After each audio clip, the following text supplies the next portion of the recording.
सिकंदराबाद शहर में अलग अलग स्थानों पर गोपाष्टमी पर्व हवन यज्ञ के साथ मनाया गया। शहर के रामवाड़ा स्थित रामलीला मैदान में राष्ट्रीय सेवक संघ द्वारा गोपाष्टमी पर्व के शुभ अवसर पर कार्यक्रम आयोजित किया गया। मुख्य अतिथि के रूप में कार्यक्रम में उपस्थित रहे राष्ट्रीय सेवक संघ के बुलंदशहर विभाग प्रचारक भूपेंद्र सिंह ने कहा कि गौ माता की पूजा की जाती है और हर घर में गाय का सम्मान होना चाहिए। विशिष्ट अतिथि दुष्यंत उपाध्याय ने कहा कि हमारे ऋषियों मुनियों ने भय के रूप में हमें धर्म से जोड़ा। कहा कि यदि मनुष्य धर्म के अनुरूप कार्य करेगा तो सारे काम सिद्ध होते चले जाएंगे। संत योगाचार्य प्राणदेव ने कहा कि यह संस्कृति गौ आधारित है और सनातन धर्म में गौमाता का महत्वपूर्ण स्थान है। कहा कि गौमाता के अंदर 33 कोटि के देवी देवताओं का वास माना जाता है। वहीं पूर्व विधायक विमला सोलंकी ने अपील करते हुए कहा कि हर घर से 1 रोटी और 1 रुपया नजदीकी गौशाला में भेजा जाए, जिससे कि गायों का पालन पोषण किया जा सके। कहा कि मानव जाति की समृद्धि गाय की समृद्धि के साथ जुड़ी हुई है। वहीं दूसरी ओर रघुनाथ गौशाला में गायों की पूजा अर्चना कर भक्तों ने गोपाष्टमी उत्सव हर्षोल्लास के साथ मनाया। होती है जो जन्म देती है उसे बोलते हैं जननी, और एक होती है जो निर्माण करती है उसे बोलते हैं पालने वाली माँ। जो पालती है तो पालने वाली एक माँ होती है जो हमें दूध पिलाती है। वेदों ने कहा कि माँ का दूध पियो और उसके बाद गौ माता का दूध पियो। जिन बच्चों को माँ के बाद गौ माता का दूध नहीं मिल रहा है, समझो कि उनका मनुष्य वो हो ही नहीं सकता। तो माँ का दूध और उसके बाद में गौ माता का दूध जो पीता है वही तो कृष्ण की जय बोल सकता है।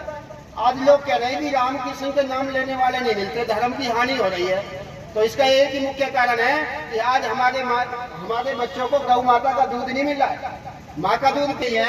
यदि गाय हमारी माता है तो भैंस भी मासी तो होगी, तो भैंस को मौसी कह दो, कोई बात नहीं, लेकिन प्राथमिकता में हमें अपने बच्चों को गौ माता का दूध पीना, वो भी देसी वाली। मैं अयोध्या पैदल यात्रा वाले घनश्याम पंडित जी, सभी सनातन हिंदू धर्म प्रेमियों को मेरी तरफ से जय श्री राम। आज गोपाष्टमी के पावन त्योहार पर गाय की पूजा की गई। भगवान कृष्ण स्वयं कहते हैं कि मात्र गाय की पूजा से ही मेरी पूजा होती है। और मैं सभी धर्म प्रेमियों से और सभी जितने भी सनातन हिंदू धर्म के तो हैं ही, लेकिन जो भी धर्म पंथ मजहब के हैं, जितने भी मनुष्य हैं, जितने भी प्राणी पृथ्वी पर हैं, सभी को गाय की पूजा करना अति आवश्यक है। क्योंकि गाय माता के दूध से ही हमें बल और हष्ट पुष्ट बुद्धि विवेक सब ज्ञान प्राप्त होता है, गाय माता के दूध से।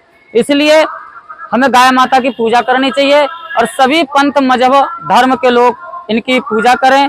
और गाय को सनातन हिंदू धर्म प्रेमी गाय को राष्ट्रीय पशु घोषित कराने का प्रयत्न करें। और गौ पूजा प्रत्येक वर्ष हम इसी रामलीला ग्राउंड में प्रत्येक वर्ष मनाएंगे। जय श्री राम।